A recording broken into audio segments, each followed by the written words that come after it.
Sir, you are in mute, sir.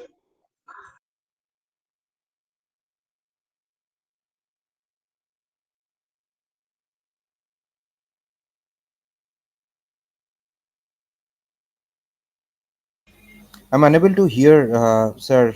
You can you please unmute yourself and then speak?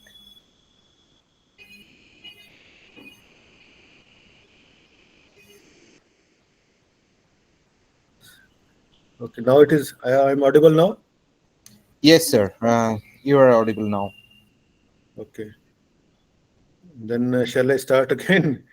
Was it on the mute right from the beginning? Uh, Yes. I I've joined late. I guess yes, sir. Okay, then of course I will repeat that. If it has been missed, then I will repeat that. The Okay. next query or next point to be considered for the in case of branding is family versus individual branding. Individual is single product, single brand. Family is multiple products, single brand, which is also called the umbrella branding. Under all the different products of the company are sold under the single brand name. That is umbrella branding. Like one example I was giving, showing was uh, LIC, Life Insurance Corporation of India. All the products are Jeevan Shanti, Jeevan Anand, Jeevan this, Jeevan that. Like everything starts with Jeevan. So that is what is called the umbrella branding. Similarly, most of the other business houses, like G. Again, it is a question of it is a case of family branding. Geo Retail, Geo Financial, like you, everything is so many things are coming under the head Geo. Geo indicates that this belongs to a particular business identity, a particular brand. So there are certain plus points as well as the negative points of each. Of course, one is that when umbrella branding is useful, when the products are normally related to each other in some way, like they are one core product and others are the supplementary or the complementary products. In that case, the family branding or umbrella branding becomes very useful. Like say, if you take the example outside country, then Apple iPhone, Apple Pad, Apple Watch.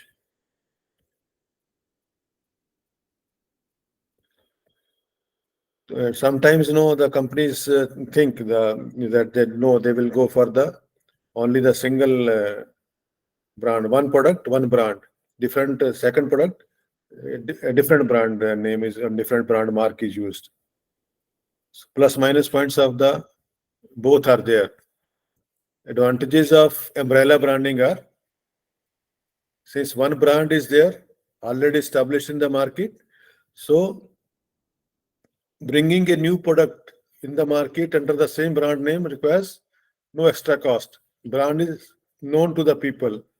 So just adding that brand name or the brand mark is sufficient uh, assurance to the consumer that the quality will be assured coming from this particular industrial house or the production house, particular firm.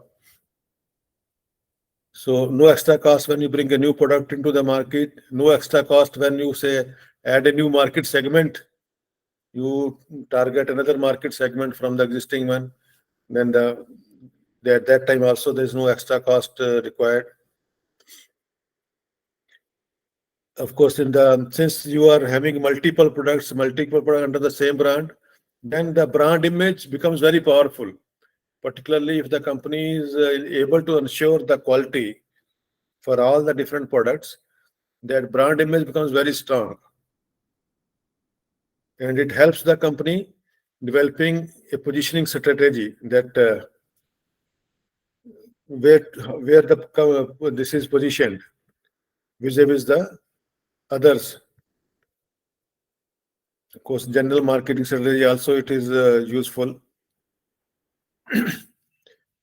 Then the distribution channel, the people who are doing the distribution work on your behalf, they also know that since the brand is well established, so they in their distribution work will not be hampered. In fact, the good brand image will help ease their work. They will be have to put less efforts in this thing. So they get attracted. No, they become easier to get them involved, and they may be offering their services at lower cost, lower percentage of the overall cost required. Chances of a new product introduced under a umbrella brand are higher. Like a brand is already established, a new product is introduced, the chances of its survival, its success are much higher if it is umbrella branding. What are the disadvantages?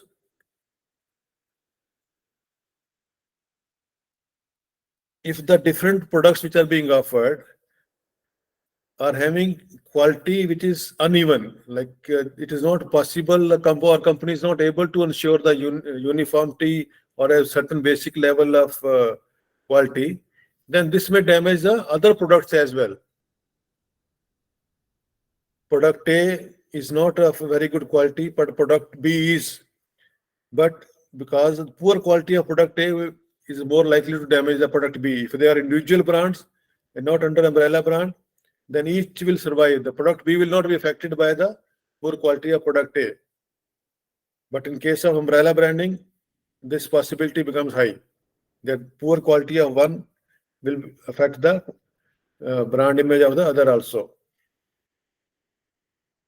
And if the market segments which you are trying to target are quite dissimilar, they are not. There is no similarity in terms of the consumer profiles of different categories differs in a big way. Then it may not help.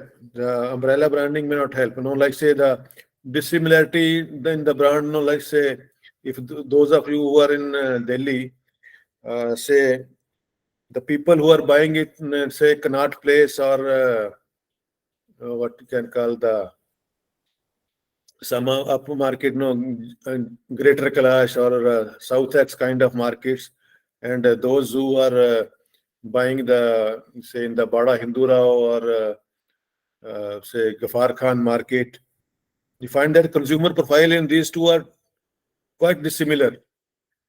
In in this kind of what market strategy will have to be totally different. One is high end people where the people are not price sensitive.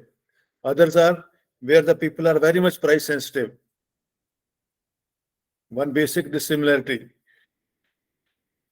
And one this thing is South Delhi or Second Place and all, they are brand conscious.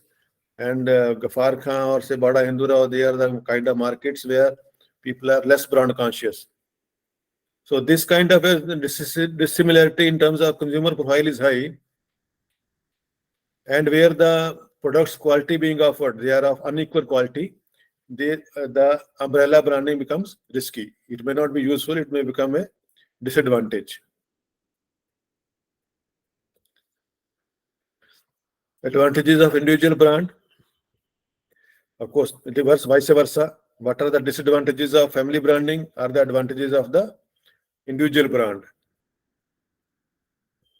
Since it is confined to one product, the quality of that product is only the consideration, and it is much easier to take care of the psychological factors which influence the buying decision associated with that particular name. And if in case the product fails, quality is not assured due to some reason, then the damage is restricted to only that product, not the other products of the same manufacturer or same business house. Like only one product will be affected, one product will fail, and not the entire product line. That is the Advantages in case of the individual branding. Disadvantages, of course, the for developing each brand individually costs much more. So overall cost and the effort involved in building up brands, or say for 10 products separately individually, will be much higher than if all the 10 products are being promoted under a single umbrella brand. And of course, the advantage of umbrella brand, or the synergy, what you call, becomes missing. It doesn't become a single strong brand image for the company if the each product is branded individually.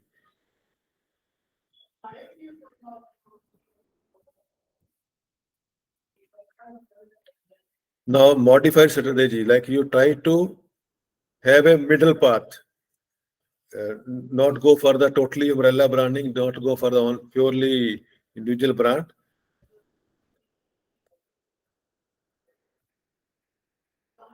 Where you are trying to give prominence to the company name or logo when you are giving promotional campaigns. But within that, you still, for the individual this thing, you try to promote them as the individual also. Like say Tata, a Tata product is, very Tata carries a good name in the market. They have a good reputation, and association of the name Tata is considered an assurance of the quality. So they have multiple products. They use the basic term Tata product. To the extent Tata product is used, it becomes an umbrella brand. But within that, they may give prominence to the different product lines, individual branding also.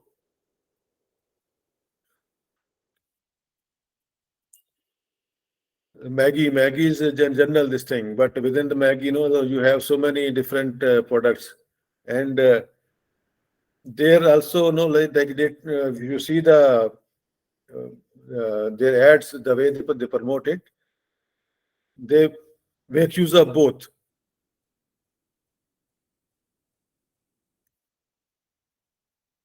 And of course, some of them may become competing with each other. Like say, like you use the term Maggie. Maggie has noodles. They have normal noodles, atta noodles, chicken noodles, veg noodles. Within the veg, they have different flavors. So they become, in a way, they are competing with each other. Like normal noodles and the atta noodles, they are competing with each other. But uh, of course, there are consumers who prefer atta noodles and the consumers who prefer the normal noodles. Similarly, for the bread, Britannia, white bread, whole wheat bread, multigrain bread, like Brown that. bread. Which one? Pardon? Brown bread. Brown bread. Yes, brown bread. So that is it. They use the common name of this Britannia is there, or some other way, whichever, harvest gold, harvest this, like that, plus individuals.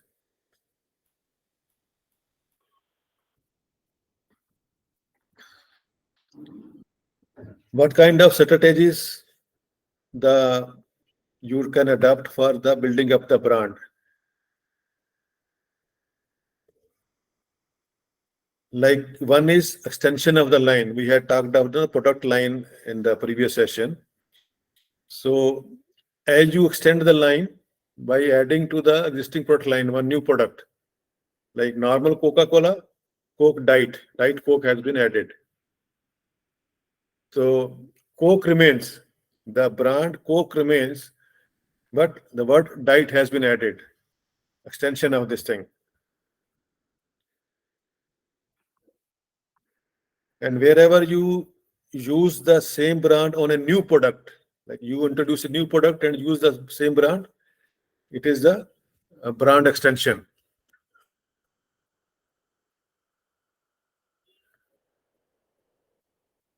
Whenever firm is trying to create a new brand, you introduce a new product in the market, and to go along with the new product, you introduce a new brand.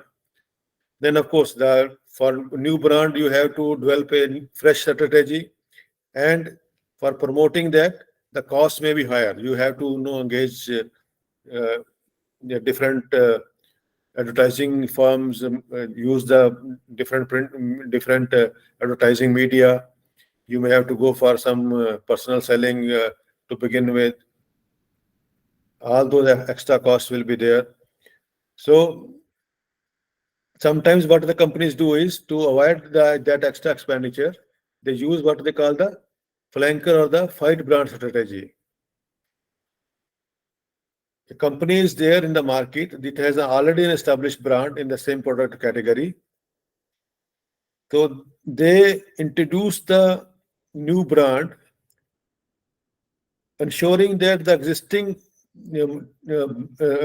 product items market share is not affected negatively.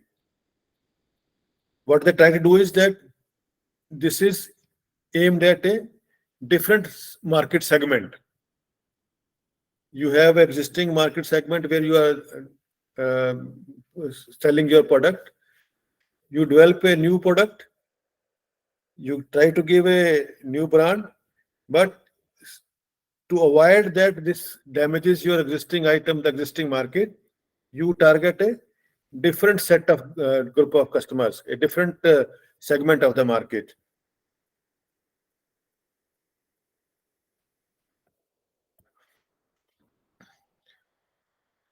Now, how do you select a brand name? What are the considerations when selecting a brand name? This can become quite a complex thing, like picking up an appropriate name. Of course, there are certain laid down criterion in the market. It should satisfy that. One thing is that it should directly or indirectly relate to the product, some aspect of the product, whether the functions which that product allows, or some benefits which that product allows. It should have some linkage. It should some way it should be linked to that. It should not be totally unrelated. That product is something and brand name is something totally different. It doesn't in any way reflect what the product is. And brand should be distinctive. It should not be, what may sound like similar to what is already existing, or something which is, something by way of mark or the name, sounding similar to what is there in the market in some other segment, maybe, or some other geographical area. That it should not be. And it should be easy to recall, easy to pronounce also. Some difficult names become tongue twisting names, what you can say. They will not help. People find it difficult to pronounce, and then they tend to give them a secondary seat.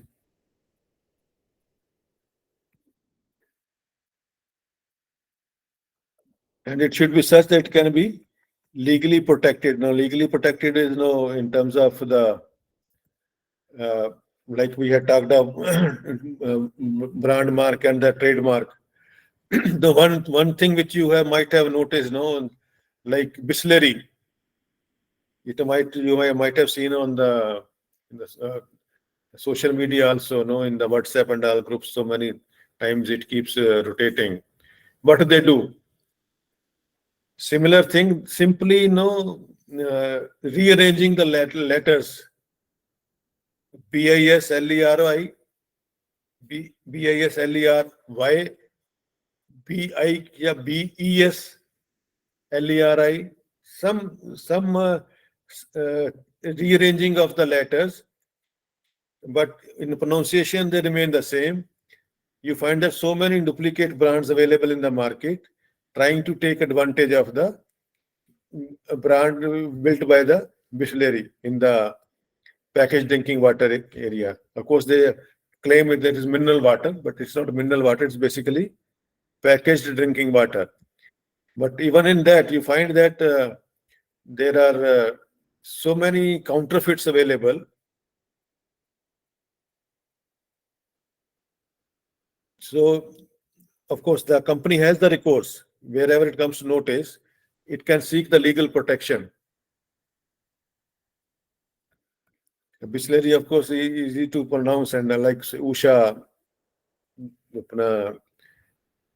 Nestle, Maggie, so many brands, you find that they are all easy to pronounce, easy to recall also. And that holds true for the brand marks also. Brand marks also should also be easy to recall. Like say LIC, if you go, what is the mark? The two hands protecting a flame. That is the mark they have.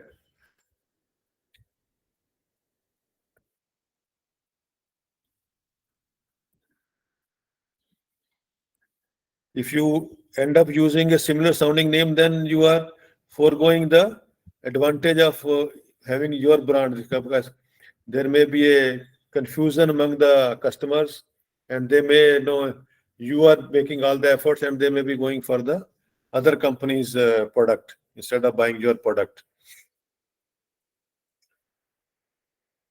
What are the steps involved in the trademark protection?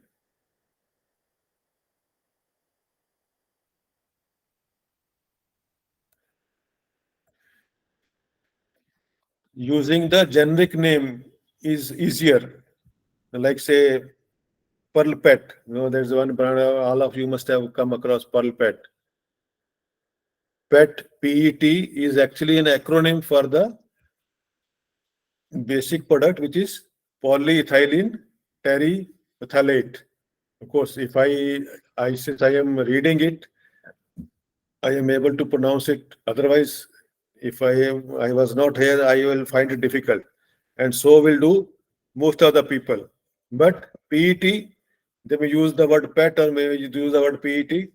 Easy to remember.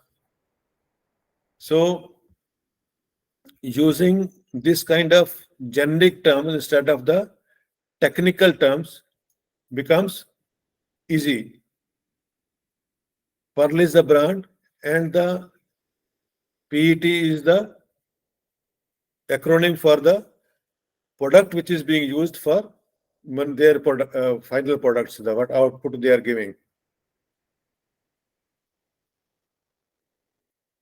So the company applies to the registering authorities. There is a trademark act laid down, which lays down certain criteria, and all those companies who fulfill those criteria can apply to the trademark authority for registering their brand as a brand mark or brand name.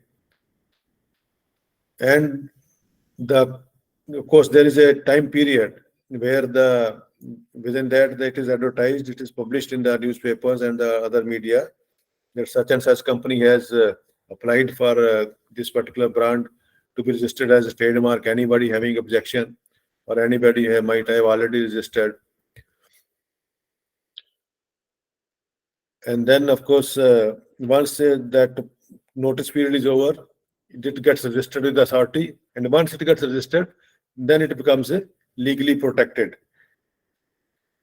Of course, along with that, they may give not only the name, they may give some graphic representation, something which make it distinctive from the others. We can use the word mark or the logo or some other graphic representation.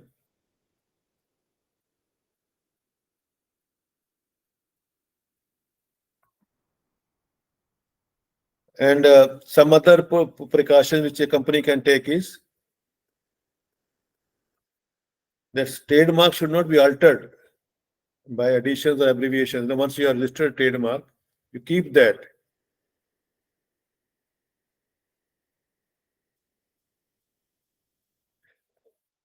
and it should be possible to know reproduce it. Know that the graphic representation should be easy to reproduce on the uh, product, the product units, individual product units, on the product itself or on the packaging, preferably on the product itself, so that packaging will be removed, and the final product, once the packaging is removed, it may not be possible to identify with a particular brand or particular name.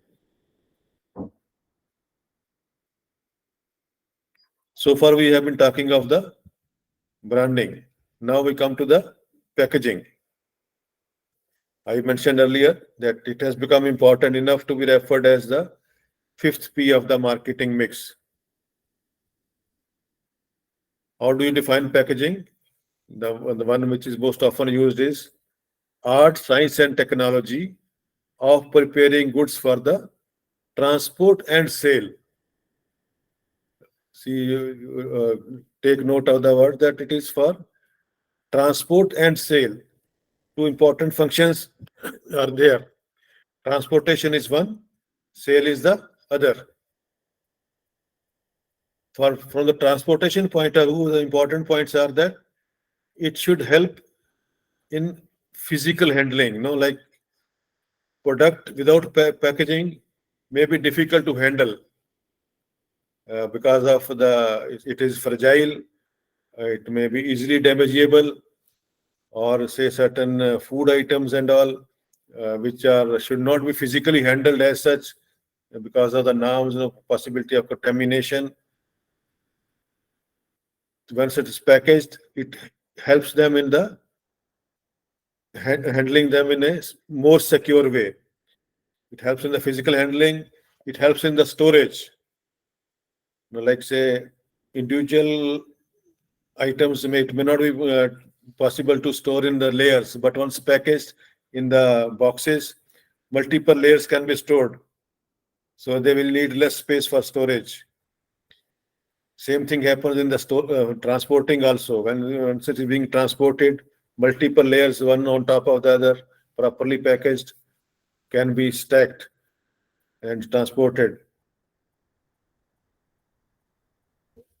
At the once it reaches the sales terminal, point of sales, then a packaging also helps. In terms of the display, say in the multiple layers can be on the display also.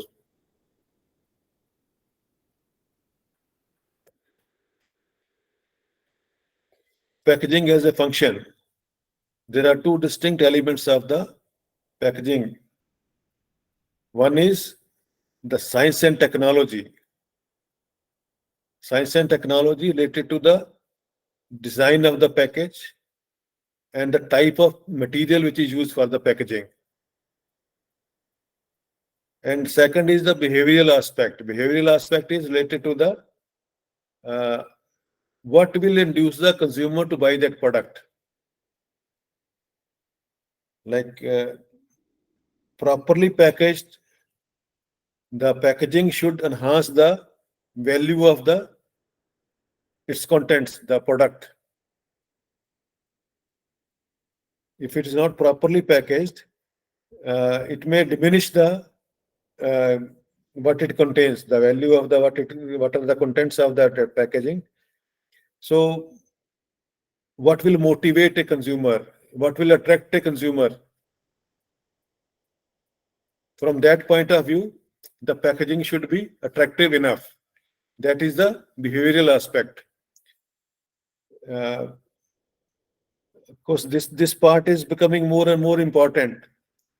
The behavioral aspect, which should that it should lead into the enhancement in the value of the contents, its product, and of course the material which is used, that becomes very important. The way it is, why it is important. That is because it should be strong enough to protect the product, save it from the damage while in storage or transporting or at the point of sale. At the same time, the cost of it should not be so high that the benefits or the profits of the product are reduced because of that. It should be light. It should not add to the weight, because then transportation to through the extent it is heavy, it becomes more difficult to handle also. And different kinds of products may need different types of packaging. So from that point of view, packaging industry has two distinct segments. One is the firms which manufacture the packaging material, plastic, cardboard, paper, tin, and second is the firms which make use of this packaging material into converting it into the unit packages, and then to carry those unit packages for the ease of handling, they are all put together into one master package. Like there may be so many items which is so small that it may be only 5 into 5 centimeters. Then how to carry say hundreds and thousands of them? So you make a one master big package where say 100 units of the smaller ones are stacked together, and then that is sealed. So you are handling one package instead of the 100 packages. Of course, it should not be too big. That the ease of handling is compromised. Then one is material, other is converting that material into different types of packaging for that packaging that dimensions of that and the size of that has to match that particular item which is going to be put into that. It should be matching that. Then there are firms which are using the printing the labels which are put on that packaging. Those labels carry so many details about the product, and of course they are become so important. Then there are specific research agencies which are involved in the conducting research for the packaging, that what kind of packages should be developed and what kind of adaptations can be done for this.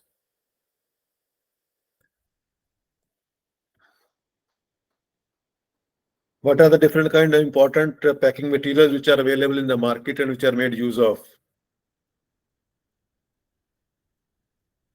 Of course, in this area, the technology has also helped in a big way, and more material, new materials are being developed, which those of all of you must have been using the e-commerce. You find that they are the ones who are coming up with the new additions in terms of the packaging, which is light and doesn't let the goods be damaged. So you have the latest ones, which are, of course, the bubble packaging and this kind of thing, which is of a recent origin comparatively. Initially, it used to be the traditional one is wood or metal, iron, steel, or aluminum packaging. But these days you have, and wood used to be the standard, this thing, wooden packages used to be standard. But these days, corrugated board, paper board, glass, normal glass or tinted glass, plastic. And these days, again, the latest ones which are come up, I have not seen in the market, but which is coming in the media, graphene and all, which is supposed to be much stronger and very, very light. Foil, PET, all those things are coming up. And of course, there are specialized firms for each of these groups.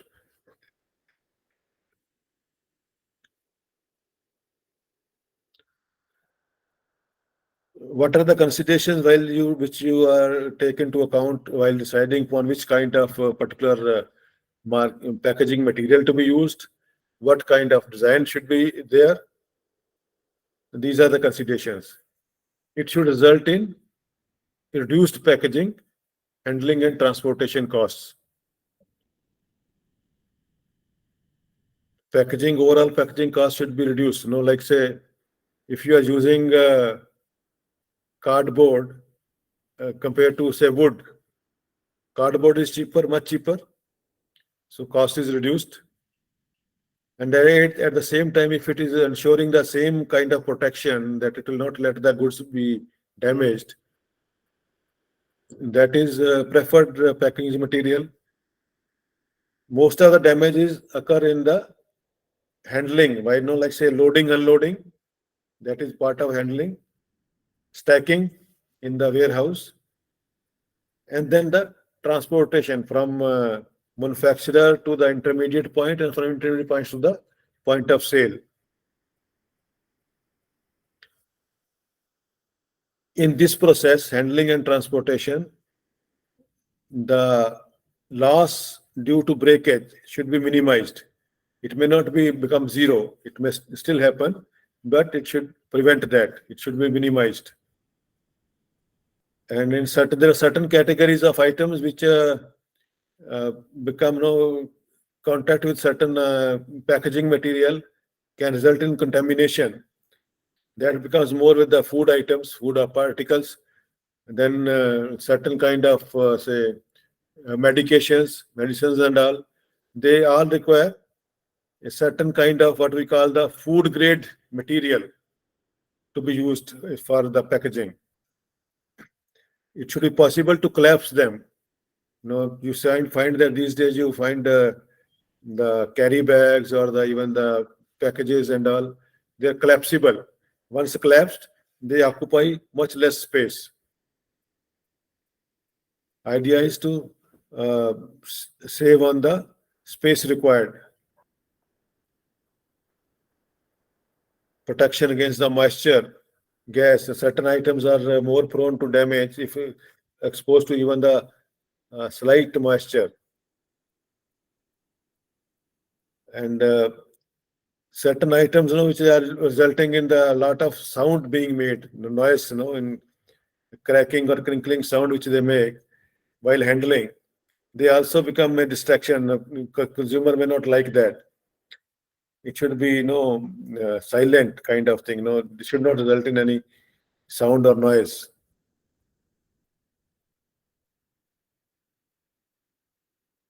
Now, what is the break-even point? Break-even point is that the protection which you get and the reduction in the damages which you get, it should be at par with the increase in the cost of packaging. That is a break-even point. Once the cost of packaging becomes more than the possibility of loss from damage, that is the point where you should stop that. Or the packaging cost should not go beyond that. They should match the possibility of loss due to damage and the higher cost due to the packaging. They should match. That is the point where beyond that, packaging, you should not try to improve upon the packaging. Of course, what are the functions? What are the advantages of packaging? The oldest one, the most basic, is the protection. Then these days, of course, it is used as something which attracts the attention of the customer. It should look clean. It should look hygienic. It should be colorful. And then these days, the government regulations are that the packaging on this thing should have certain basic information about the product. What different types of products, there are different considerations. But particularly, say, for the food items or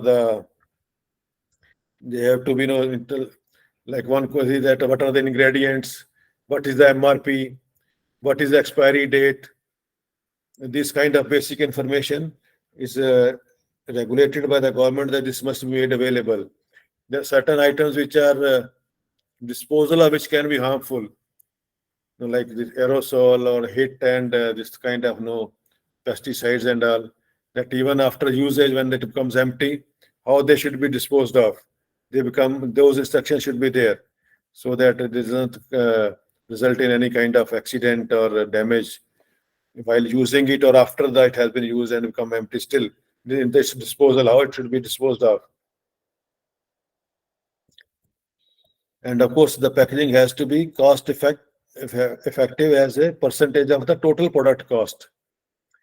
Like it should not so happen that the basic cost of the product is small and the packaging cost becomes too high. And it should be convenient to use, not only for the end user, but for the distribution channels. You find at times, like there are certain items which you find it difficult to open even. They are packaged in a way and not properly given the information on the package or inside this thing by way of left pamphlet and all. That person who is going to make use of it is at a disadvantage and as to how to open it, how to say in certain cases assemble it, how to make use of it. What are the legal dimensions involved in the packaging? Of course, government regulations are there. Like for certain types of products, only certain type of material should be used. It should result in the protection of the consumer. There are instructions which are there for the cargo which is hazardous. Hazardous means which they can easily call some hazard, knowing result in some kind of accident, like say gases, petroleum products, some kind of acids and all, which can cause corrosion, any corrosive material. They have to be packaged in certain kind of material only. And that package should have the indication that yes, this is the material, it can cause the accident, so you must handle it carefully.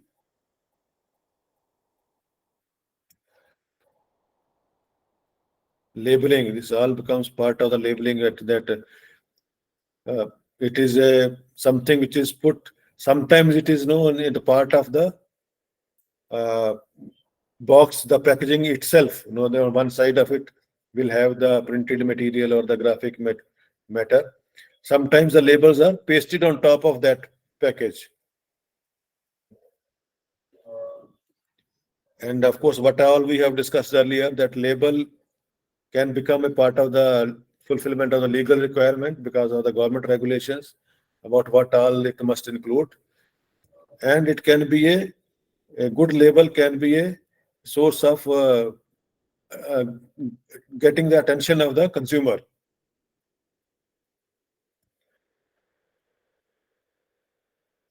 Basic requirements which must be taken care of by a label is net weight when packed. Now, there are certain items which can, due to loss of moisture or other considerations, lose weight. So it is net weight when packed. It may not be there, the same weight may not be there when the customer is actually purchasing it. When it was manufactured, and what is the date of expiry, what is the MRP, and of course it should mention that MRP inclusive of taxes or MRP excluding the taxes. How to use it, how to store it, and it's sometimes even how to dispose it of. That also should be there.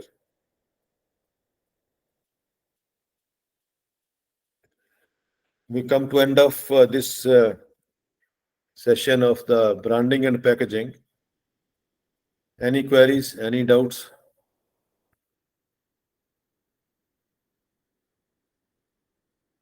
No? Shall we close it and go on to the next? If you speak something, yeah. Okay, someone more has joined.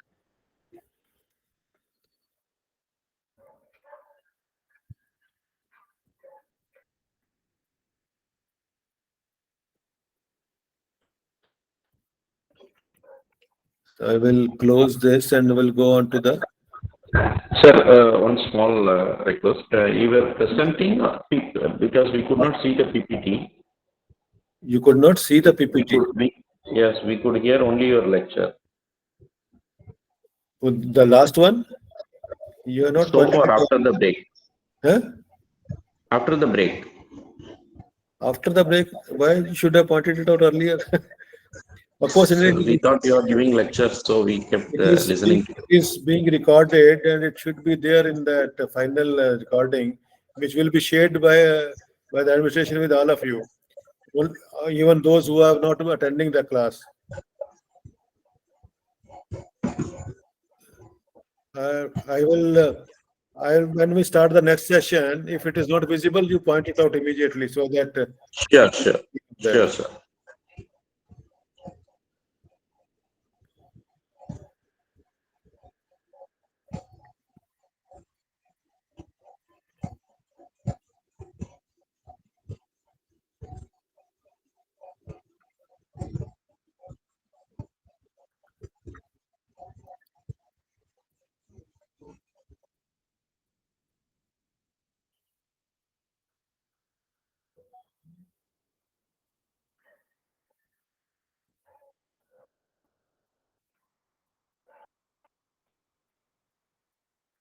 Is it visible? Yeah, now it is. Yes. Yes, it was done the same way earlier also. I don't know what happened. Why did it go wrong? I think in some other way, like what happens is that at times the people who are joining in between, if you So, go so to shift just from want, one to the other, just so wanted to check. Have you checked with the administrations regarding the PPTs? I have not been able to speak today. I was involved somewhere else. I was busy. I will check with them. What, Also, sir, one more doubt. this is being recorded, since this is being recorded, and this recording will be shared with all of you, whatever is being presented will become automatically become part of it. That Yeah, is it what will. I feel. I will confirm that.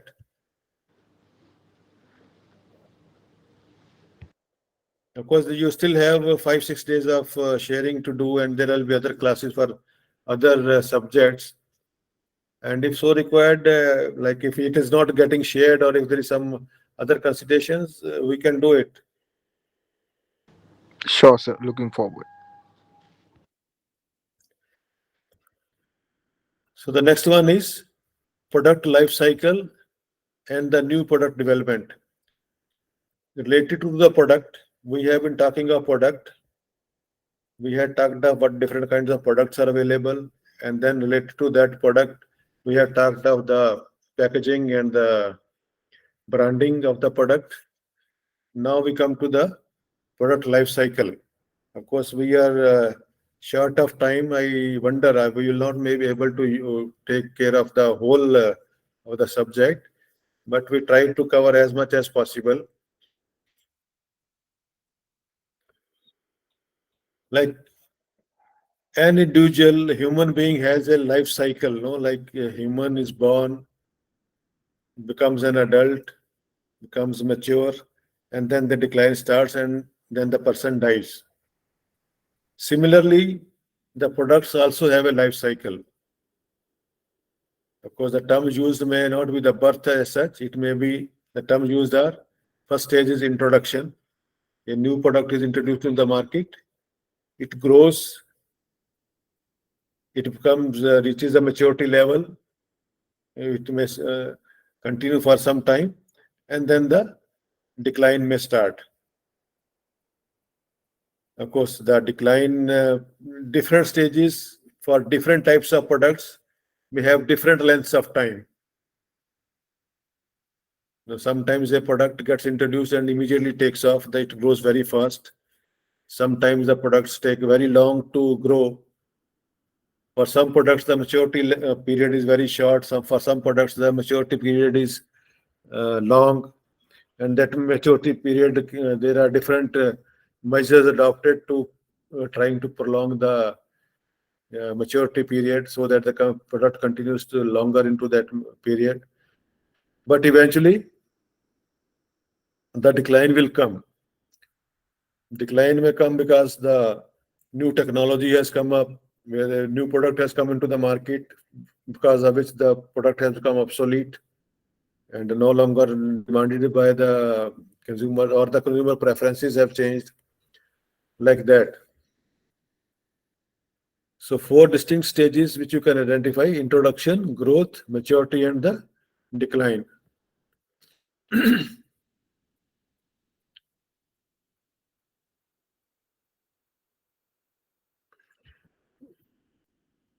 Again, expanding on to the same concept, that human life cycle, and like human life cycle, you have your productive period and the non-productive period.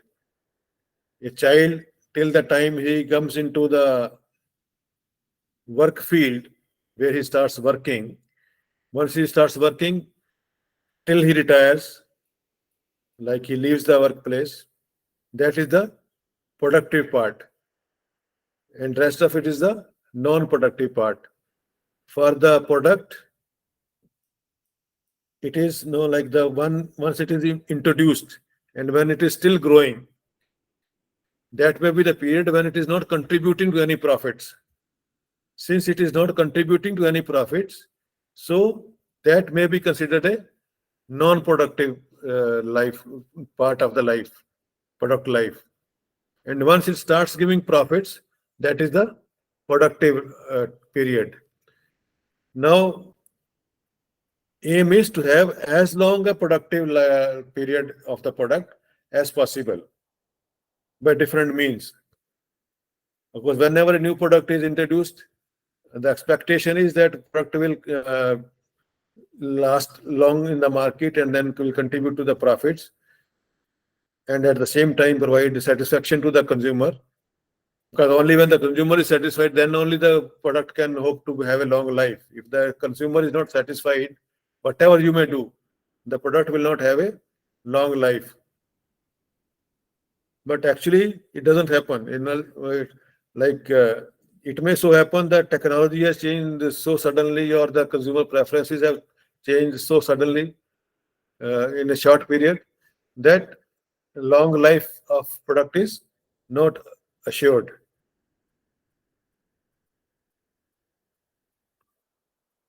So the companies, the manufacturers, the marketeers have to keep a watch, like how the product is doing in the market. And if the decline starts, they may have, they can take certain measures, to prolong the life. Now, like say for the human, what can you do? This is a graphic representation of see, this is the introduction, then the growth, and then the maturity. Now, one possibility is that decline starts early. You can see the 2 lines, and there's another when the product extension is done. What is done is that certain new features are added to prolong the life. See, if you again take the example of human beings, what happens? Each person doesn't have the similar lifestyle. Some do not follow a healthy lifestyle, some do. So the person who has a healthy lifestyle is moderate in the food intake, does regular exercise, does regular preventive health checkups, and takes care of any abnormalities, in consultation with the medical authorities, medical fraternity. So his maturity may be extended. He may live a longer life, and the decline may start much later. Same way, the product starts declining earlier. Maybe if the consumer preferences have changed, then vary the product, bring in a product variant which will matches the taste of the product. It may be that your competition has come up with a new variant, so you have to match the competition, or competition has come up with a product which is same quality but much cheaper. Your R&D has to be good enough to be able to match that. So there are various things related to all the 4 P's and even the packaging and all, which can take care of the different hiccups which may come up at this stage, so that the maturity stage is as long as possible. because at the introduction stage, at the growth stage, expenses may be high. It is only at the maturity stage when the profits become high enough. Longer the maturity period, more the profits. If you take the life cycle of the product, maximum profits come during the maturity stage.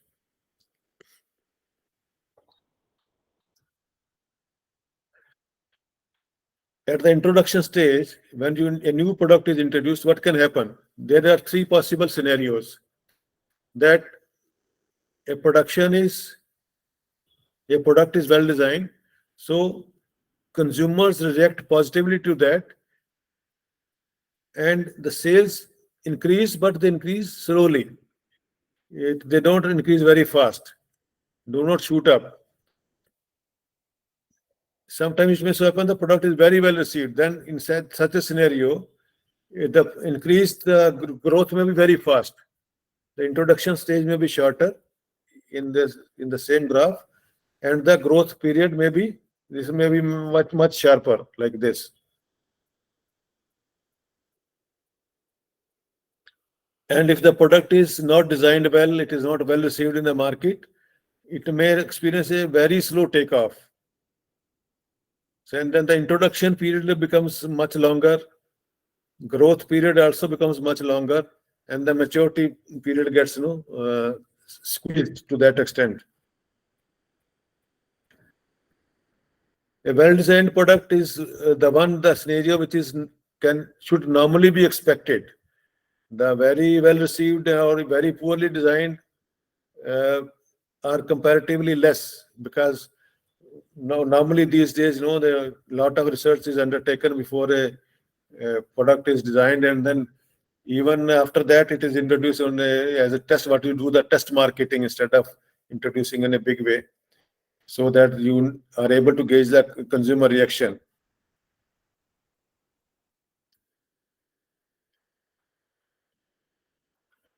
At the growth stage, if the product has been launch of the product has been successful, the sales start picking up, and that is what is termed as the growth stage. Again, going back to the same graph now, the growth stage. This growth stage can be start here.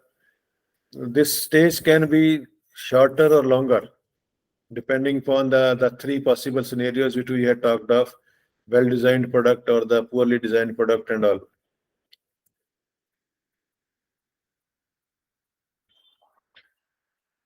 When the product has gone very well and reached the maturity stage, since the larger volume is there, the per unit cost of distribution promotion gets spread over a much larger volume, so unit costs go down. Even the manufacturing cost, once the volume increases, the manufacturing unit cost of manufacturing, overall cost may go up, but unit cost of manufacturing will also decline. So the profit margins tend to increase.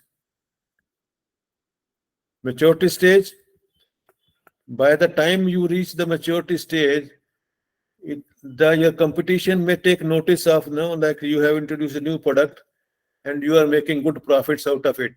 So they try to imitate you. They will come out with a similar looking product, or at least a product which gives the same benefits. So because of the competition, there may be pressure on the sales. Because of the competition, the sales may start declining. So this is the stage when maybe you will have to undertake more promotional efforts to be able to sustain the sales. It may be, saturation is a seed, then how do you still increase the sales? You bring out a new variant, you try to reduce the price, you put in more promotional efforts, you try to add more customers, target another market segment. All those features are possible. So once the profit reaches plateau, they become stable at one point, or they start declining after a certain stage, you may have to have a different mix of the 4 P's in the marketing strategy, marketing mix, so that you can match the competition and retain your share in the market. Of course, there may be different kind of market scenarios may be there. We will not be able to go into that. Monopoly hai, duopoly hai, oligopoly hai, perfect market competition hai. All those different scenarios will have different kind of implications on the product, and the marketing strategy which will be adopted will be different for each of those market scenarios.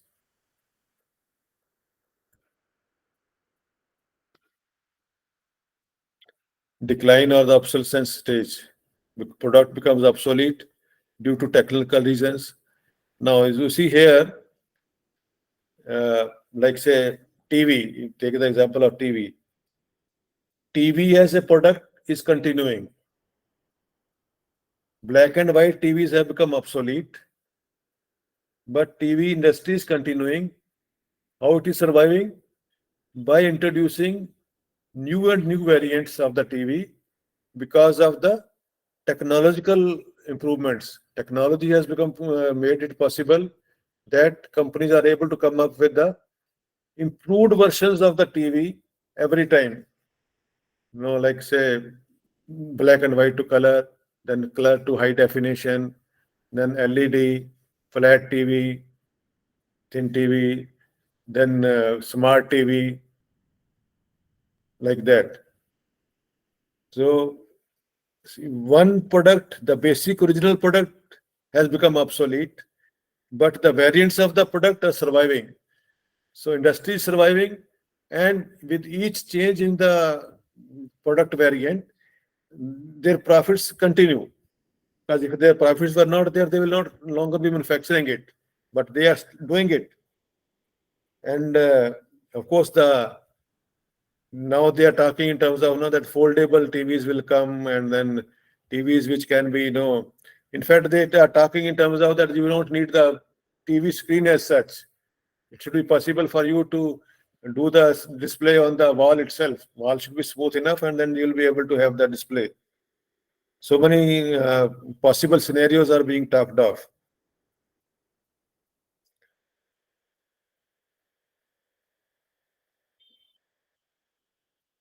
So the basic product is gone, but the improved substitutes, the better substitutes, allow the product to survive in a different form. Of course, there may be certain industries, certain areas where all those possible scenarios do not work, and the product may have to be withdrawn from the market. Continuing a product after a certain stage may be resulting in the losses, and it may become risky to continue with that.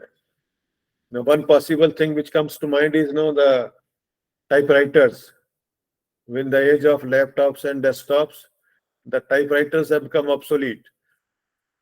And except for a very small percentage, like one scenario which I talked about, where you want to maintain the secrecy, a very small number may be needed. But otherwise, there is no market for the typewriters in any form.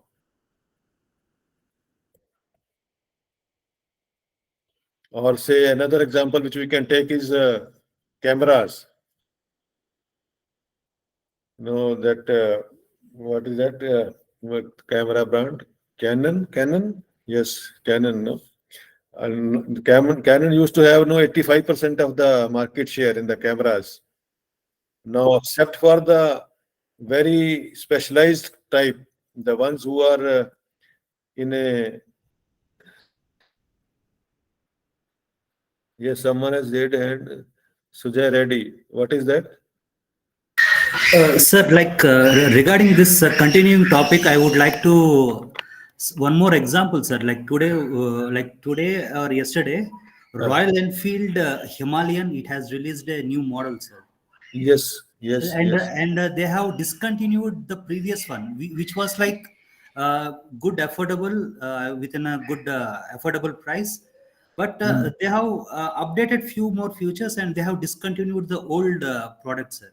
So In fact, the there are product. so many things, like say, Okay, sir. bicycle as a means of traveling, say commuting between the, say, office to home, office and home, the percentage may be declining, but the use of bicycles as a exercising mode, sports bicycles, that is started increasing. Sir, no, sir. Like the product is the same, sir. Only improving features and Variant, discontinuing that is old one. variant of the So, product. I mean, That like, we have been using the term variant of the product. okay, sir. Okay, Basic product is same. okay. You are bringing a different variant of the product into the market. So, sir, like, why these companies adapt this policy, sir? Like, I mean, like, it will be beneficial for them also, like, continuing like old model only. See, like, people who can afford this Royal Enfield for a budget thing, old version. So, it will be beneficial for Royal Enfield company itself. So, but See, why again, this? if you look at it, Okay, sir. the kind of cost for the Royal Enfield, Okay, sir. high-end Royal Enfield, normally you can buy a four-wheeler for that cost. Yes, sir. Exactly, sir. Yes. So now, in terms of the as a status symbol, if you look at it, Okay, sir. a four-wheeler adds more to your status than a two-wheeler does, Yes, sir. Yes. at least in the Indian conditions. Yes, sir.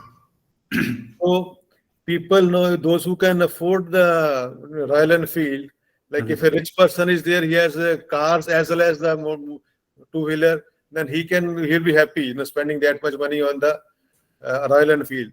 But Okay, if I am the middle class person, Okay, I can afford only one. Yeah. Then instead of Royal Enfield, I will like to go for a low end of the four-wheeler. Yes, sir. No, that is again, since we are talking of that, like one example I can give you is that Nano. Yes. Nano, Tata Nano, when it was introduced, it was very good product. For the cost of a two-wheeler, they were giving you a four-wheeler, Yes. low running cost, Yes, sir. latest technology, safety and all those features, and Tata name also. Yes, sir. But it failed to take off. Yes, sir. That was a typical case of a Yes. new product being introduced in the market, Okay. not growing very well, and then maturity stage was very short. Yes, sir. End of it. Yeah. What went wrong? It was promoted as a poor man's car. Yes, sir. Middle class persons. Poor man's car, that is it. No. Yes, sir. And there were, when it was introduced, I don't know how young you were at that time. If you can recall, there were Yes. so many cartoons coming that the maid is calling the lady of the house, and my car has broken down, so I am not coming. Okay. So those kind of cartoons were started appearing in this thing. Yes. So why it failed basically? That tagline, poor man's car, was a mistake. Okay, sir. In India, car is a status symbol. Yes, sir. Exactly. Car is taken as a status symbol. It is not basic means of commuting. Yes, sir. Even those who, with a little effort, no extra effort, taking a loan and all, they still want to go for a car because it adds to their status. Yes.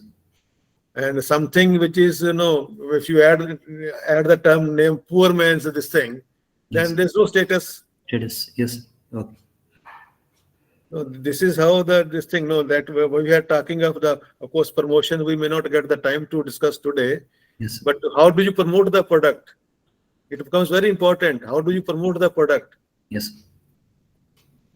Everything was right with the product, but promotion was wrong. Yes. And now, of course, they are coming up with the new electrical, and they are Yes. trying to promote it in a different way. Yes, sir. So this is it. So Yeah. now improvement in technology, introduction of better substitutes. Now, like say, one of the like in the same car segment, you find that these days there's a lot of thing about the fully automatic cars, Yes. because driving itself is becoming a hassle. Yes, sir. Having a car is one thing. Being able to drive a car in the crowded place is a hassle. It is not easy. So Yes, sir. improvement in technology comes by way of semi-automated, fully automated, and even they talk even in terms of driverless cars, Yes. Yes. Okay. self-driven cars. Yes. And that's made possible because of the improvement in technology. And what is happening because of that? These better models are coming up, better substitutes are coming up. The old ones are going off the road Yes, sir. because their average is low, Yes, sir. and the new ones are giving a much better average and Yes. much better safety features, airbags, and so many other features are coming up. Yes, sir. Now, Yes, sir. Thank you for the answers. That's it. Thank you. right, okay, right. Now, marketing mix at different stages of the product life cycle. This tells us that the 4 P's of marketing mix have to be used in different combinations at different stages of the product life cycle. They may have to be used in the different, like say at the introduction stage, we may have to spend much more to promote the product. Promotion has to be create an awareness about the product with the consumer. Consumer will think of buying only when he's aware that such and such product is available, and these are the benefits which this product will offer. And once you have done that, and if he goes to buy the product and he finds that the particular point of sale, the distribution center or the shop or the outlet, it is not available, he will go off. He will go to the alternate product. So at the introduction stage, you may have to spend a lot more on promotion and ensuring the 4th place, which is corresponding to the physical distribution of the product, so that its product is accepted by the consumer and its availability is ensured. Sometimes, like say, you have to, like, if people are already using that product, a basic variant of the product, and you're bringing out a better or new variant of the product, then to pull people out of their established pattern, like it is not easy. People are used to certain making use of certain items, so they don't want to change. So bringing them out, how do you do that?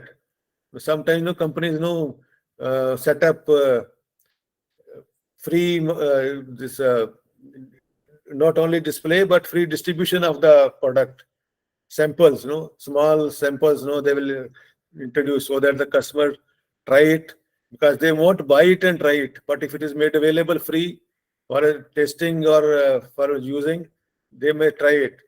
So that may be done in the initial stages. Of course, if it's something totally new, then some of people may buy it. Let us see how it is. Try karte hain. That kind of thing. Growth stage. Growth stage, sales start move up, and the generation of profits also starts moving up. And at that stage, since the competition enters into the market, then you have to think in terms of how to improve upon the product. 2 things: how to improve the product, how to reduce the cost. Both have to be tried. Both go simultaneously and both have the similar impact, that lengthening the growth stage. And if you can do both simultaneously, like improve the quality also as well as the reduce the cost, and cost reduction means reduce the price also, you may be able to grow much faster. So at this stage, the promotion may not be required, like making people aware may not be important, but the product, improving the product may be more important. And you may have to know the promotion may be limited to the match the competition. At the maturity stage, it is stable. Sales become stable. They may not be growing any longer. At the growth stage, they are growing at a faster rate. At the maturity stage, the rate of growth goes down, or it may slow down. It may not go down. It may become lower rate of growth. And of course, that how to check the decline, we have talked earlier also. You may try to introduce new variants. You may try to reduce the price. You may try to target the new market segments. All those things may have to be taken care of. Or there may be that is a decline stage. It may be decline could be slow, decline could be rapid. If the decline is rapid, then maybe there's time to withdraw the product. Now, like if you again take the mobile, since it is handy and everybody using it, that becomes a very handy exercise. At one stage, Nokia had the largest market share in the mobiles. No longer. What went wrong? Nokia did not introduce the low-end models of the mobiles for the masses well in time. They persisted with their existing models, which were beyond the reach of the lower end of the pyramid, you can say, with the result that they lost market share. And so much so that eventually they were taken over by the other companies. Nokia lost its the brand continues, but Nokia as a company was taken over by the others. The kind of mistakes which can happen, like not taking care of the decline stage. Yesterday we had talked of the problem definition, and rightly identifying the problem, that what is wrong, becomes very important, because if you don't rightly identify the problem, all your subsequent steps become wrong.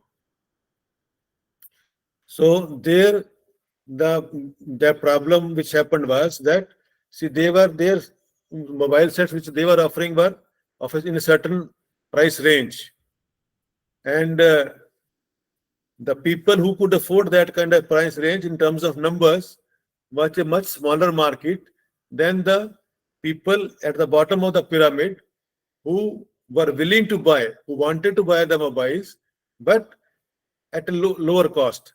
So the other companies, the competition entered into it with the cheaper models, and they swept the market. Nokia was swept off their feet, gone.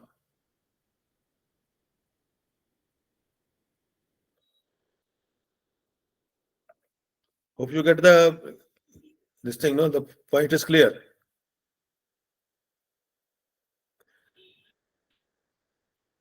What are the possible alternatives in the decline stage?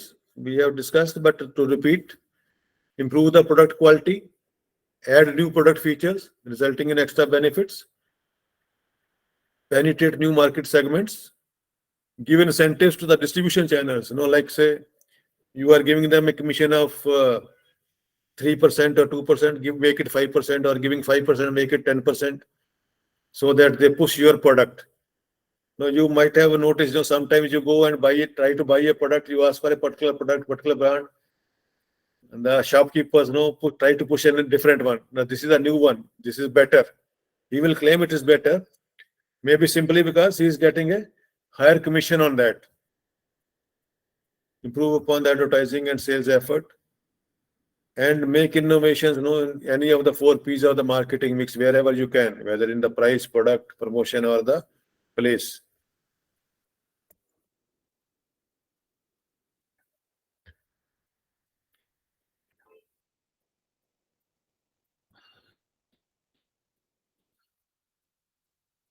That is why you come, there's a need for the periodical review of the products for the companies. They must keep on reviewing the products and keep an eye on the profitability and financial viability of if they have one product, only one product, if they have multiple products, on all the products.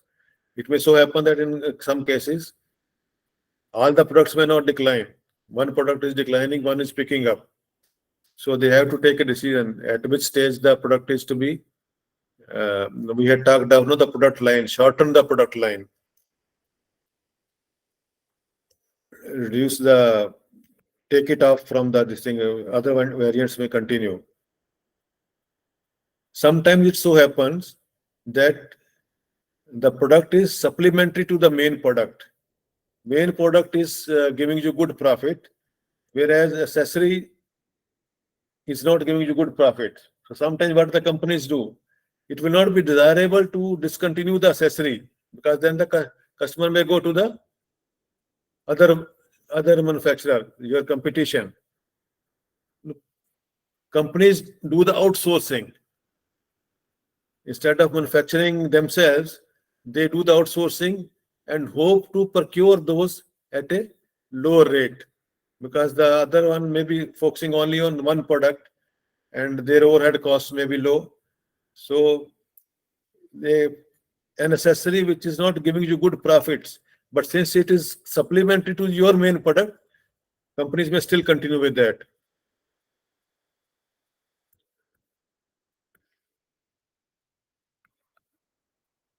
This was, so far we were talking of the product life cycle.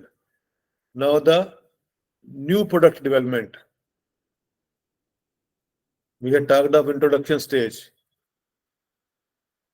Before we come to that level, that we are able in a position to introduce a new product, that there are different steps involved much before that. So many things have to be done. So what do? What are all the different steps involved in the development of a new product?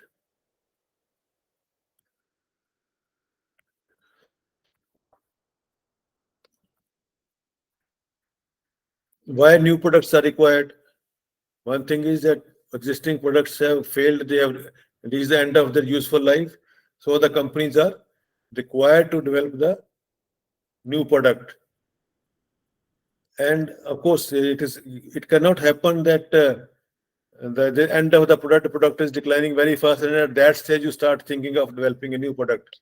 You have to start the process much earlier, because there are different steps involved and it may take time before you are able to introduce a new product in the market. And of course, since the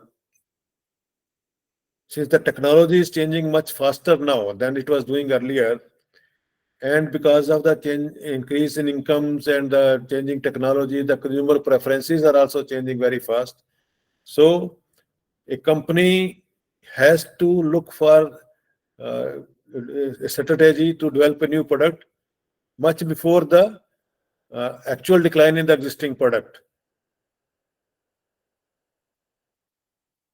And of course, sometimes it may happen that the way the company has introduced, it may fail at that stage because the market is not ready for it. Like say, what happened with the frozen foods.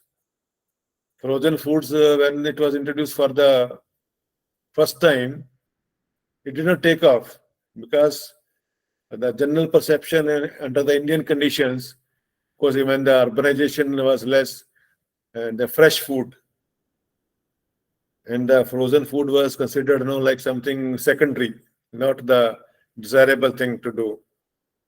But now, with the increasing urbanization, increase in participation of the ladies in the workforce, you find that these kind of frozen food items have become primary, because it is not possible for the lady of the house to have be able to offer the fresh food every time and at the same time do the work in the office and all. So for both, when the couple is working, both members are working, then frozen food becomes the preferred food item. So depending upon the conditions in the market, frozen peas were the first to be introduced, and that time it failed initially. But now it is normal. Frozen food is taking as normal. So different stages in the new product development are: first is brainstorming for generation of ideas. The people get together, discuss, and new ideas are generated in the meeting. Then screening of ideas. Out of those different ideas generated, which are the ones which are workable and which can be taken up. All may not be taken up because it is technology, it is not possible, or the final output will become too costly, market may not accept it. Those kind of consideration may be there, resulting in that some ideas may get discarded at that stage itself, and you screen and come down to a limited number. Then next stage is that you do the concept testing. Concept of the product is there, and then whether that concept will work in the given market conditions. Like one example, I am giving you the frozen food. Initially, for the first time when this kind of product was introduced, it didn't take off. But because the market was not ripe for it at that time. But at this stage, if someone is doing, now you get almost everything frozen.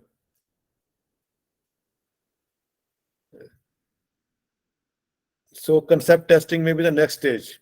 Then after the concept is found acceptable, that yes, market is ready for it, then you design the product according to the given specifications, whatever market research has been done. According to that, you design the product and you do the evaluation of what you have come up with, and may make changes at that stage itself, that these are the changes required before we go to the market. Once the evaluation is considered okay, that yes, this can be done, then you do the test marketing. Product is introduced in the market in a limited way to gauge the customer reaction. And then it may be, that whether you continue with the product or you pull it back and come up with a different variant of the product, modified product. And if the product is accepted as such, then you may do the full-fledged marketing. These are the different steps. And now we are going into little more details of these different stages.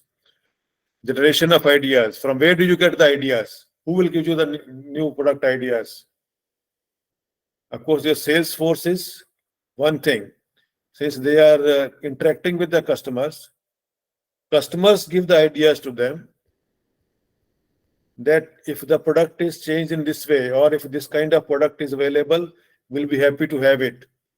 And the company salesmen, getting those ideas from the customers, convey it to the management. Competitors, your competition may be working on some ideas for new product development. And if you are observant and you keep a watch, you may get the ideas from them.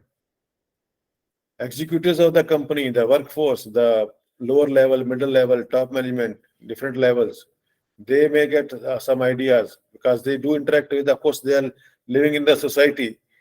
They have interaction with others. So they may get the ideas during discussions.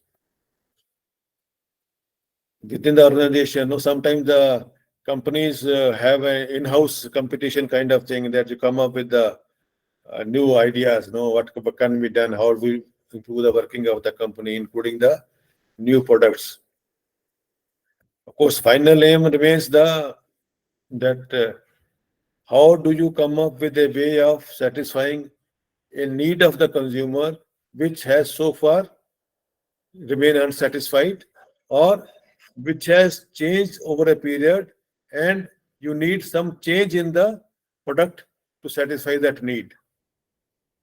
So you get the ideas. You have to be alert to those feedbacks, and you may have a formal brainstorming sessions in the company to have those ideas. Now, all the ideas may not be good. Some bad ideas also come up. Then that is why you have to do the screening, evaluate them, so that you come down to the ones which are workable, which can be further worked upon. Then you deploy people who are experts, who have the technical knowledge, who have the sufficient experience to do the further screening of the ones which can be worked upon and which match the resources available with the company.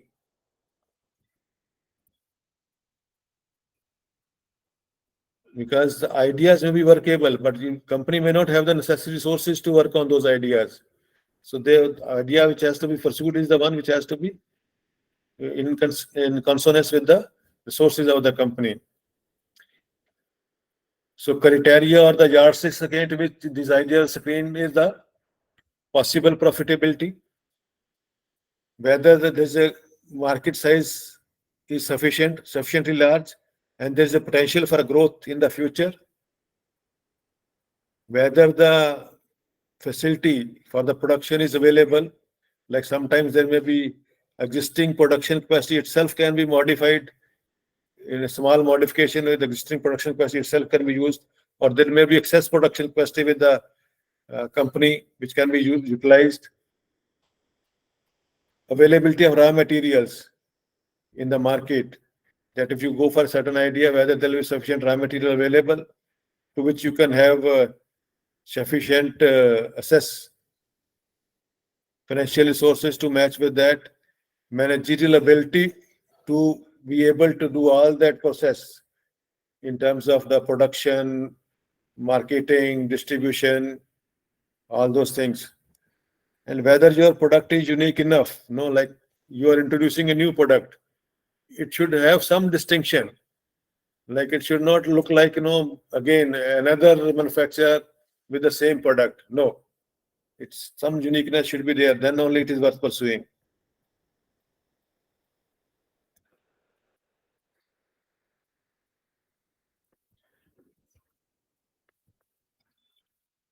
Product concept development, of course, electrical vehicles abroad have been there for quite some time. Tesla is the market leader in that. But in India, electric vehicles are comparatively new. Only for the last couple of years only they are in the market. Of course, they are picking up. But if the new product concept is to be developed, then if there's such kind of, which is changing the scenario in a big way, then it needs to be tested. The concept itself needs to be tested. This is example what I said earlier. Hima-Peas, Hindustan Unilever, they introduced the Hima-Peas and fast food in the 60s. It was a failure. That was a failure of the concept testing. So point to note is that even a well-established company, sometimes they make the mistake, or a mistake in the sense that they find that the product is good, but they fail in being able to gauge the mood of the market. Whether the market will have ready acceptance for it or not. The idea was good, product was good, but the market was not ready for it. That was a failure of concept testing.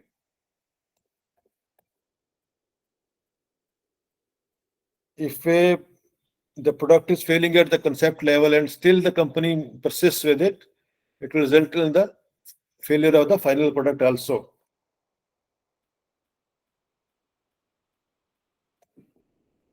And we have tried a certain innovative idea which can immediately take off. The fruit-based soft beverages in Tetra Pak were readily accepted by the market, because earlier one was glass bottles. Compared to that, Tetra Pak, again we come down to the packaging industry. Tetra Pak was a convenience in handling, no possibility of breakage, easy to carry, less weight, and the packaging was done, the airtight and all, the shelf life had improved. So it took off immediately. Designing and evaluation, description of the product idea, then research into the designing the prototypes.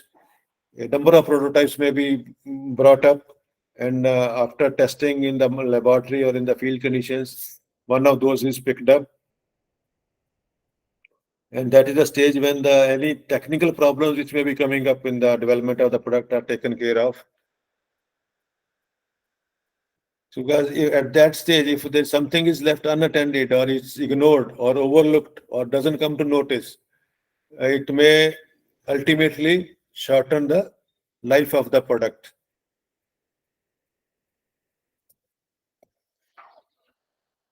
Test marketing in a smaller area, smaller geographical area, or a smaller part of the target market to find out. The first thing is whether customer feels satisfied with it and are ready to adopt it, accept it readily. Then second consideration is whether the volume will be large enough, to ensure economical production. Like if the volume demanded is small, too small, then economical production may not be possible. It should be sufficiently large. Adequate distribution channels, packaging, branding, servicing arrangements, pricing. Affordable pricing is customers are looking for the value for money. They don't want to spend money just like that. They look for they should get sufficient value for money. This comes the tree for alternative decisions. Market testing, then sales are good. That is one possible. Then you straightway launch the product. Sales are only fair level, not more. Then you organize the new market test or you modify the product, then come again. Then again, there could be three possible scenarios: excellent sales, fair sales, and the poor sales. When you modify the product, then you go for the fresh market testing. Sales are poor, you either modify the product or at this stage you drop the product. If you modify the product, you go for a fresh market test.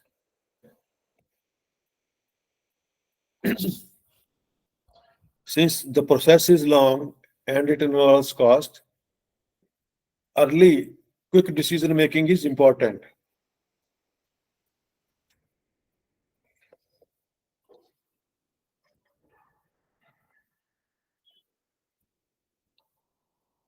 Anything about this, what we have done so far? Any queries? No queries? Okay, we have limited time, so we'll not. Okay, we'll go for the next. Sir, am I audible? Yes, yes. Sir, the presentation which you are showing, can we get that presentation? I have told earlier also that this is being recorded. This presentation is being recorded. You will get not only the PPT, you will get all the whatever I am saying. You will get a recording of that also. And that will be shared with everyone, not only limited to those who are attending the class today. Okay, got it. Thanks, Atan. Yeah, then that's fine. Sorry. So the next is the second is the pricing. After the product, next important point is the pricing the product. How much price you should charge? Price can become a very strategic tool, marketing tool, particularly with reference to the competition. When you are Sir, your presentation is stopped. presentation is Presentation is not visible. okay. Let me see. Let me check. I think I will close this.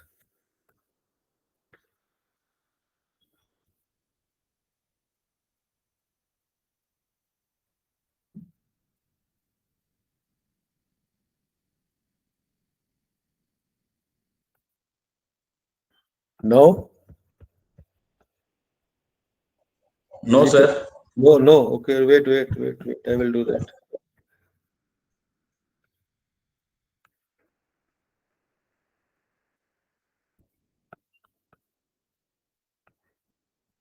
Now?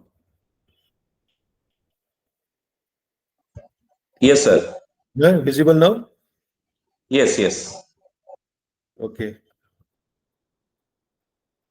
So the next important component is price, one of the 4 P's, which can be used as a marketing tool to match with the competition. Since the price which the company charges is the basic which results into the profit for the company. So it must cover the cost plus have some leave some room for the profit margin. The price must be such that it covers all the cost of making that product available to the consumer and still have some margin for the profit. Now, problem in that is that you cannot charge too high a price, because if you charge too high, the customers will go away. Because most of the time, price is something which is very consumers are very price sensitive. A major chunk of the consumers is price sensitive. There's a very small percentage who are concerned only about the quality and don't bother about the price. And the price is something which is easily understandable, perceptible to the consumer. No, so the price itself becomes the single most important factor in the decision whether to buy the product or not. Quality is something which is relatively vague, in the sense that till you have used the product, you will not be sure about the quality. Of course, brand building, brand image helps, giving that impression that yes, quality will be good. But still, price is so easily perceptible, quality is not. So price of the product becomes very important consideration. And therefore, what price you should charge becomes a very important decision for the marketeer. Three basic components which decide the price, the determinants of the price: cost, how much is the cost of production, then the demand. We had you must have read elsewhere, supply and demand. If the demand is more, supply is less, the price can be higher. Price will be higher. It will go up. If the demand is less, supply is more, price will decline. Price will be lower. Then the competition. Competition, obviously, if the competition is charging a lower price, you can charge a price higher than that only at your peril. You will be losing the market. So, again, taking it up one by one again, between taking up the law of demand, higher the price, lower the demand, and vice versa. Lower the price, higher the demand. Other things remaining the same. Of course, there may be there are certain items which have a snob value, and there the higher the price, higher the demand. Like say jewelry, a diamond priced higher is coveted more. So the items which have snob value, this law of demand doesn't apply. But otherwise, there is a clear-cut inverse relationship between the price and the quantity demanded.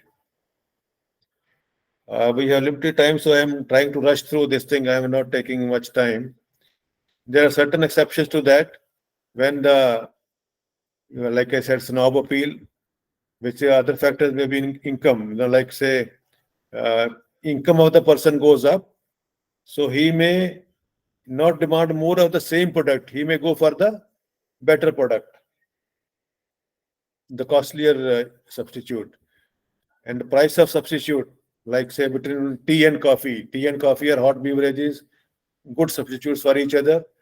Price of coffee goes up, the demand for tea will go up. Taste and preferences of consumers change, advertising, expenditure, and also.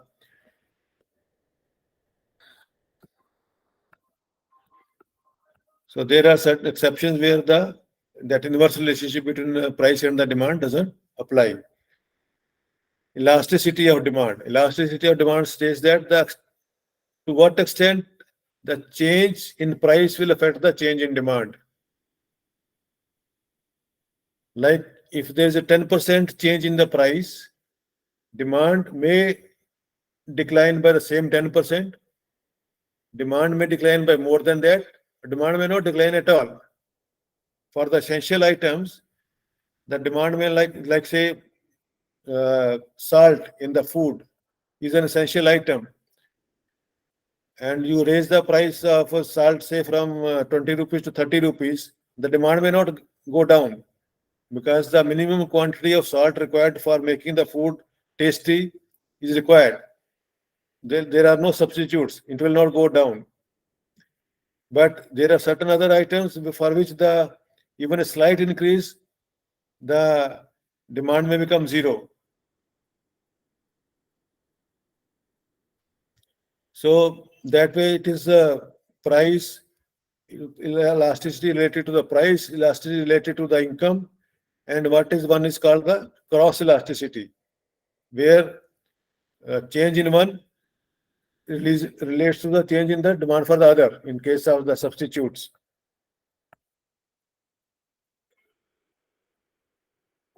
Price elasticity is when it is a measure of the how much the change in demand will come up relative to the change in price. If the change in price is low but change in demand is much higher, it is called that it is a very high elasticity of the demand. For the price elasticity of the product is of demand for that product is very high.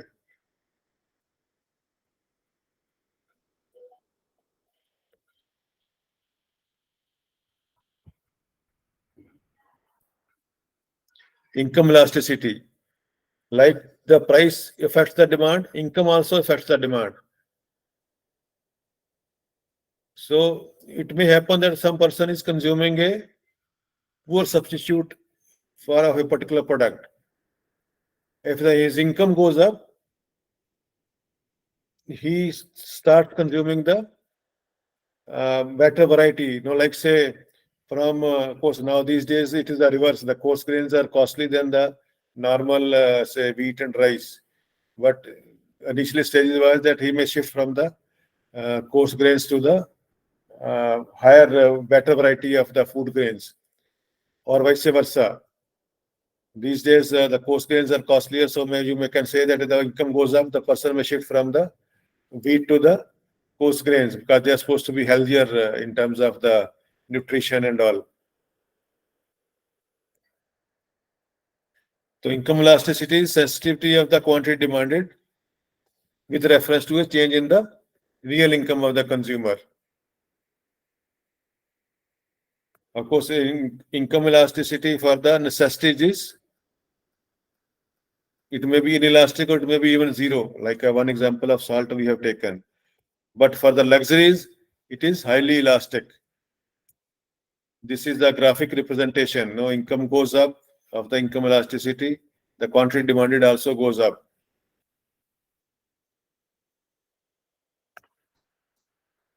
Cross elasticity, responsiveness of the quantity demanded of one good when the price of another good changes. Like I have given the example of the price and price of tea and coffee.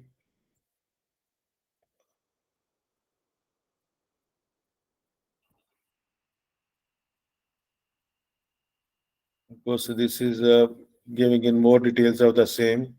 We are short of time, so I will skip this, going into the details of this.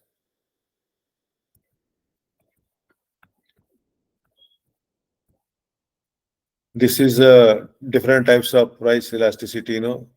Perfectly inelastic change is there, but quantity demanded doesn't change. It is straight line, it's a horizontal line. Inelastic demand, minor change. Unitary elastic, same level of change. Changes by 1, changes by 10%, changes by 10%, both sides. Elastic demand, small change, a big change in the quantity demanded. Perfectly elastic, it has become a straight line, horizontal straight line. This was perfectly inelastic was vertical straight line. Perfectly elastic is horizontal straight line. Different types of elasticity of demand. Competition. Of course, there are different types of the market conditions. Let's say a monopoly, monopolist may be able to charge a price according to his discretion. because no one is controlling it, and he has a sole monopoly, so he can go berserk and he can charge a higher price. Purely opposite to that is perfect competition. Perfect competition is when there is a large number of buyers and large number of sellers. So the price is determined by the overall demand and supply conditions in the market. In between these two extremes are there duopoly, when there are two suppliers, or oligopoly, when there are more than two, lesser number but more than two. Imperfect competition, slightly higher. Under each conditions, the way the product is priced will change. Perfect competition, I told you that it will be overall demand and supply in the market. So an individual seller has no control. He cannot affect the price. In the graphic representation will come like this: total demand, total supply, and for an individual, this is a given price which the market has decided. He cannot make a change. He can only change his cost of production or improve on the product quality. He cannot affect the price. Monopoly, like the certain items, like railway had a monopoly earlier. Of course, initial stages 10-15 years back, when there were private player was not allowed. Here India had a monopoly in the certain areas where there's still the monopoly exists. The monopolist know, or there may be sometimes there's not a monopoly, but there are limited number, but there's one market leader. So the market leader sets the price and others follow. They don't have any control over it.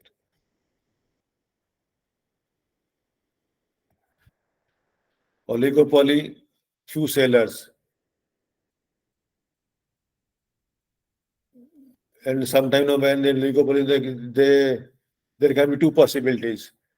They compete with each other, or they do not compete. They say live and let live. That kind of policy they follow. Or they make a cartel, and they say that every one of us will not come down and will charge this price, and this price will be, once they make a cartel, that price becomes the price which the market, everyone is charging the same, so the consumer has no choice.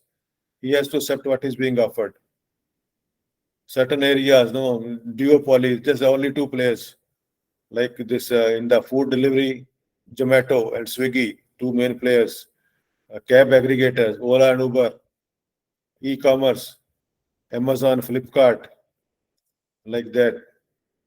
Monopolistic competition, but there is the number of producers, but each one has, except one, others have a very small component. So whosoever is the market leader, he sets the price.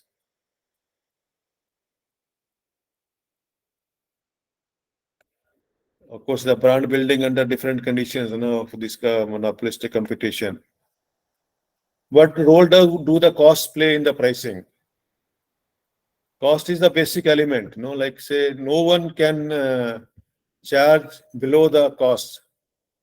He may be able to do it for a limited period, for a small period, but over the long run, the price must cover the basic cost and leave some room for the margin.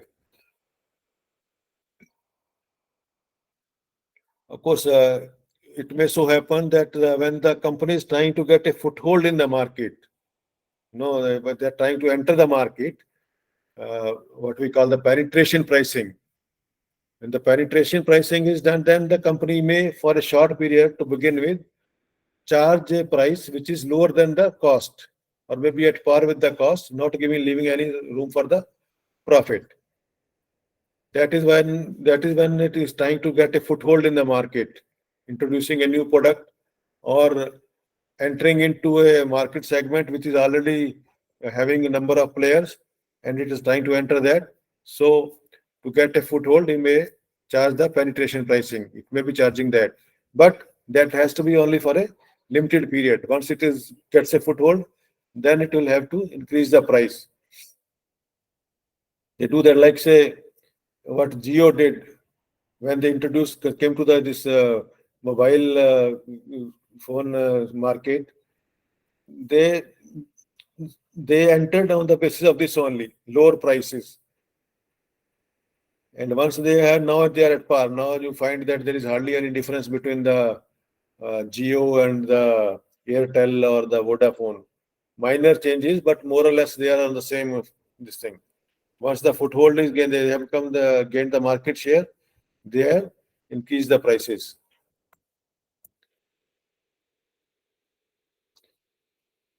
What becomes difficult is that for the companies which are having multiple products in the same category, they find it difficult to distribute the products. Like say railway. Railway runs the goods trains, railway runs the passenger trains. The first distinction has to be made with how to distribute the costs between the goods and the passenger trains. The fixed costs are the same. Station building, station staff, signaling, electricity traction and all those things which are used by both. So those fixed costs have to be distributed between these two. And thereafter, next stage is when say for passenger trains, further how to distribute the cost between first AC, second AC, 3AC, sleeper class, general sitting. And on top of that, you have to have the social considerations, like you have to provide the service for the poorer sections of the market, marginal sections of the market and all that. We have overshot our time. I will stop sharing at this stage, but I'll keep whatever clarifications you want to ask. We can have a few minutes for clarifying any doubts. Of course, I will stop the recording at this stage, but we can continue with the clearing the doubts. Recording is being stopped.